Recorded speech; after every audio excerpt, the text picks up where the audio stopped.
Hey meal preppers, Paul coming at you here with lunch. And if you didn't know, our secret ingredient this week was rosemary.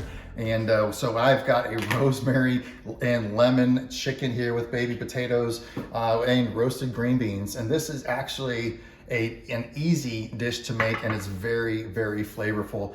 When Amy and I look for recipes, we try to find those exciting recipes, but our main goal is to make them simple. So we detail them in step by step with the exact ingredients in each step, and we also give you pictures so you can see exactly what it's supposed to look like. We try to make it as easy as you can, so all you do is swipe up and cook, and that's our goal. We want your time in the kitchen to be effective, and you just don't want to linger there for a long time because we know you've got family, other stuff you want to get to, but we also know prepping for the week is exponentially going to save you time during the week. All right, so if we prep on Sunday, an hour here can save you 4 hours during the week, because you got to think of what to eat, we got to buy what we need, we got to cook what we need, and then we've got to eat it. So it takes a lot of pressure off. So this is coming out in the app this week. I hope you love it. Coming out this on Thursday. All right, guys, take care. Bye bye.